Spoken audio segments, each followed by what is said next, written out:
Hi అండి. ఈరోజు వీడియోలో రాగి పిండితో ఫ్లఫీ కేకు ఎలా చేసుకోవాలో చూపిస్తాను.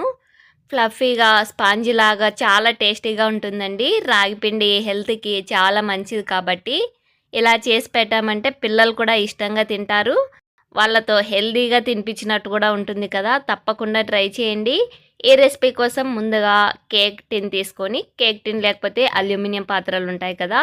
అలాంటివి తీసుకొని ఇలా ఆయిల్ అప్లై చేసుకొని బటర్ పేపర్ వేసుకొని రెడీగా పక్కన పెట్టుకోండి. బటర్ పేపర్ లేకపోతే కొంచెం పొడి గోధుమ పిండి చల్లుకొని పక్కన పెట్టేసుకోండి. తర్వాత ఒక మిక్సీ జార్ తీసుకొని అందులోకి హాఫ్ కప్పు వరకు షుగర్ వేసుకోండి. 2 యాలక్కాయలు కొట్టేసి పొట్టు తీసేసి ఇలా గింజల మట్టుకి వేసుకొని మెత్తగా గ్రైండ్ చేసుకోవాలి. ఇలా గ్రైండ్ చేసుకున్న షుగర్ పౌడర్లోకి 2 టేబుల్ స్పూన్ వరకు పెరుగు వేసుకోండి. అదే లూజ్ పెరుగు అయితే ఒక హాఫ్ కప్పు వరకు వేసుకోండి. తర్వాత ఒక హాఫ్ కప్పు వరకు ఆయిల్ వేసుకుంటున్నాను. మీరు కావాలంటే సగం ఆయిల్ సగం గీ అయినా వేసుకోవచ్చు. నేను మొత్తం ఆయిలే వేశాను. నెక్స్ట్ ఒక ముప్పావు కప్పు వరకు రాగి పిండి, ఒక పావు కప్పు వరకు గోధుమ పిండి ఈ క్వాంటిటీలో వేసుకోవాలి. తర్వాత ఒక హాఫ్ కప్పు వరకు పాలు వేసుకొని మెత్తగా గ్రైండ్ చేసుకోవాలి. మీరు పచ్చి పాలైనా వేసుకోవచ్చు, కాచి చల్లార్చిన పాలైనా వేసుకోవచ్చు. ఇలా కొంచెం జారుడుగా మనం పైనుంచి ఇలా వేస్తే స్పూన్తో ఫోల్డ్ అయ్యి కిందికి పడాలి. అలా ఉండాలన్నమాట కన్సిస్టెన్సీ. 1 టీ స్పూన్ వరకు బేకింగ్ పౌడరు, ఒక పావు టీ స్పూన్ వరకు బేకింగ్ సోడా వేసుకొని ఇవి కలచడానికి కొద్దిగా పాలు వేసుకొని మళ్ళీ ఒకసారి గ్రైండ్ చేసుకోవాలి. జస్ట్ కొద్దిగా లైట్గా ఒక రౌండ్ అలా తిప్పేసుకోండి. మనం బేకింగ్ పౌడర్ బేకింగ్ సోడా వేశాక ఎక్కువ మిక్సీ పట్టకూడదు. ఎందుకంటే మొత్తం ఎయిర్ బబుల్స్ అన్నీ పోయి మనకి ఫ్లఫీగా రాదనమాట పిండి.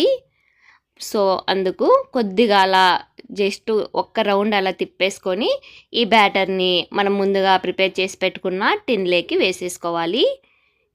తర్వాత మనకి నచ్చిన డ్రై ఫ్రూట్స్ లేదా డ్రై నట్స్తో ఇలా గార్నిష్ చేసుకోవచ్చు పైనుంచి, లేదంటే అలాగే పెట్టేసేసుకోవచ్చు.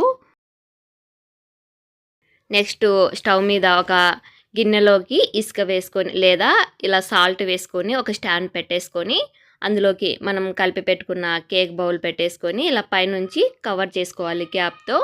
ఇలా కవర్ చేసుకున్నాక సిమ్ ఫ్లేమ్లోనే 50 మినిట్స్ పాటు బేక్ చేసుకుంటే మనకి ఫ్లఫీగా ఉండే కేకు రెడీ అయిపోతుందండి. ఒకసారి పైనుంచి చెక్ చేసుకోండి. చేత్తో అలా తాగామనుకోండి ఎక్కడ తేమ లేకుండా మనకు అర్థమవుతుంది కేకు బేక్ అయిపోయిందని.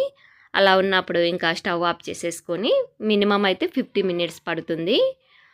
ఇంకా స్టవ్ ఆఫ్ చేసేసుకున్నాక పూర్తిగా చల్లారాక డీమోల్డ్ చేసుకుంటే ఈజీగా వచ్చేస్తుందండి. చూశారు కదా ఎంత చక్కగా వచ్చిందో. మీ దగ్గర బటర్ పేపర్ లేకపోతే ఆయిల్ రాసుకున్న టిన్లోకి కొంచెం పొడిపిండి వేసుకొని ఇలా చేసేసుకోవచ్చు. అంతే అండి, చాలా హెల్తీగా చాలా టేస్టీగా ఉంటుంది. మీరు షుగర్ ప్లేస్లో బెల్లం అయినా వేసుకొని చేసుకోవచ్చు. బెల్లం అయితే ఒక ముప్పావు కప్పు వరకు వేసుకోండి. ఇలా మనకు నచ్చిన సైజులో ఇప్పుడు పీసెస్ లాగా కట్ చేసుకోవడమే. మీరు కూడా తప్పకుండా ట్రై చేసి ఎలా వచ్చిందో మీ ఫీడ్బ్యాక్ని నాకు కామెంట్లో చెప్పండి. రెసిపీ నచ్చినట్లయితే లైక్ చేయండి, షేర్ చేయండి. ఫర్దర్ వీడియోస్ కోసం మన ఛానల్ని సబ్స్క్రైబ్ చేసుకోండి. Thanks for watching.